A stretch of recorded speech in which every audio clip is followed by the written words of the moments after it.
developed in New York really was a little bit of a fashion statement in that Richard Hell wasn't unaware that his shirt was ripped when he went on stage, but it also, some of the safety pins and the stapled cuffs and things like that were more of a necessity of people actually trying to hold their clothes together.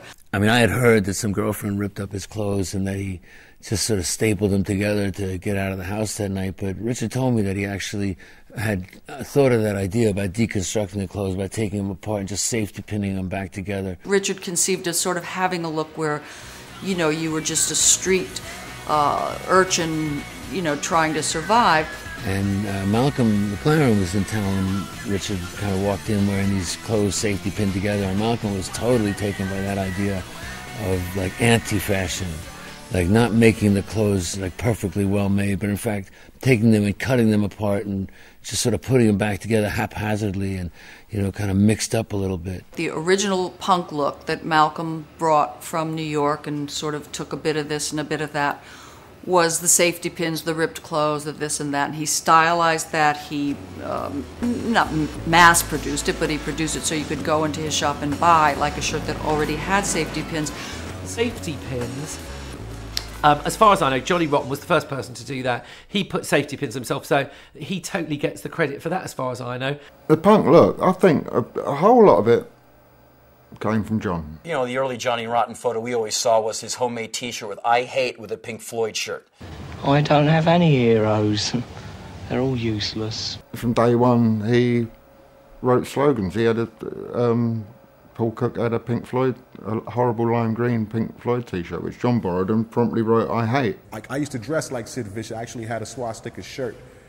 You know, I was, as a young man, like, this is my shit. I'm in D.C. I might even talk with an English accent.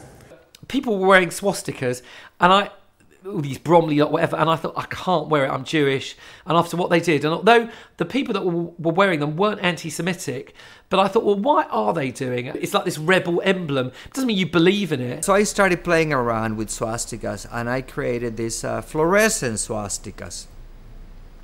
And this is 1972. And of course, the band that was around at the time that was cool, that could use them, were the New York Dolls. I thought it was perfect. I thought it was a perfect sample of something that was too much, too fast. And that's why even the New York Dolls were kind of a very guilty, clandestine pleasure, because we, who were kind of, I guess, homophobic teenagers and all, just really didn't like that look and did not want it forced on us by the entertainment industry. But punk was not promoted by the entertainment industry. It threatened the entertainment industry. So that's why it felt so good when I finally chopped off all my hair and everybody was freaked out at me, and, you know, suddenly, oh my God, all I have to do is walk around and I scare people again. What fun. And the punk scene started growing bigger and bigger and bigger in the UK, and more people had spiky hairdos. Even though Richard Hell gets the credit for it, the spiky-haired look came from England, from the Pistols and the Pistols fans.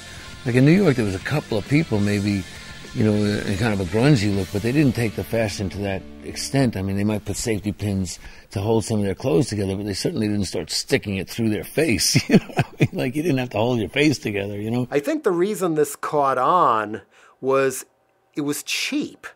To go get a punk look, you didn't have to buy a lot of expensive gear. We didn't have the money to buy those clothes at From Granny Takes a Trip, really. That's true. So we were in the thrift shops looking for something similar or weirder or something like that, you know. When the Clash first started, we all pretty much wore sort of Oxfam suits, because you couldn't, for a start, you couldn't get trousers that were straight leg, because the only trousers you could buy at the time were flared. So it was, a lot of it was to do with making something fresh, but with old stock.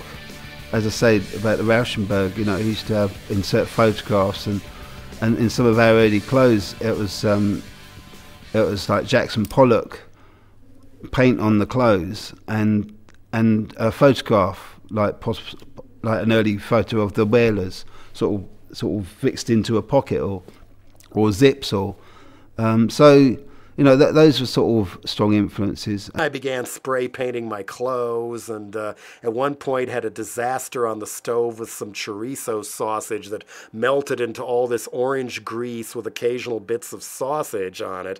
Looked like vomit, so I poured it on my shirt, and it dried, and it really looked like vomit. And another new outfit to wear to the Mabuhay. 74, 75... 76, I mean, the place to be was, you know, the King's Road. I remember the first time I went into Malcolm's store here in England, and I saw these bondage pants, you know, that had straps on them where you're supposed to, like, strap your legs together. And it seemed like the dumbest idea in the world to me. I mean, how are you going to walk? Just kind of bounce down the street? I thought nobody's going to wear that. And I came back to England about 6 months later, and there were all these kids with their legs strapped together bouncing down the street. I'd never met anyone like Malcolm and Vivian.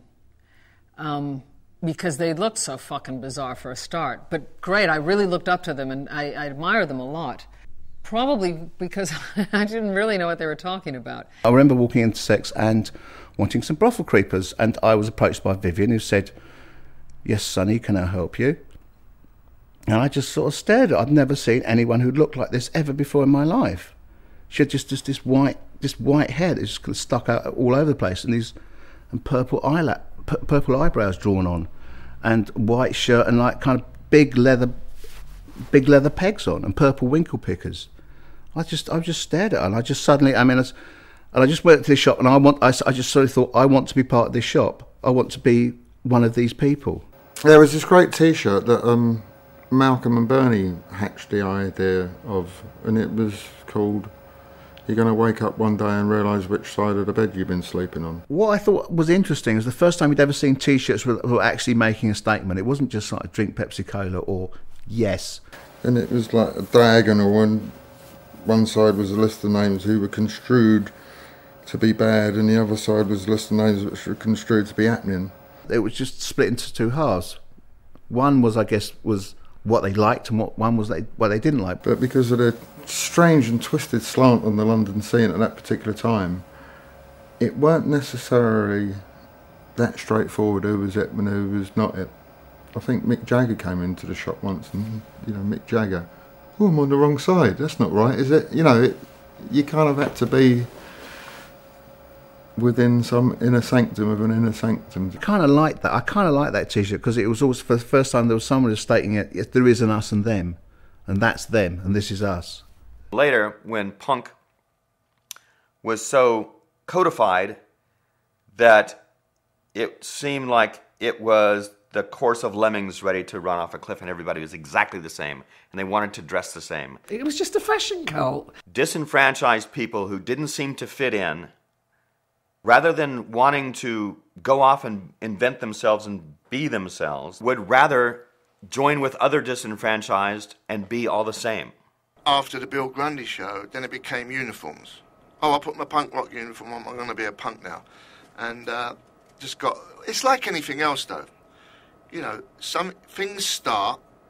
It's like a club. Let's simplify it. It's like a club.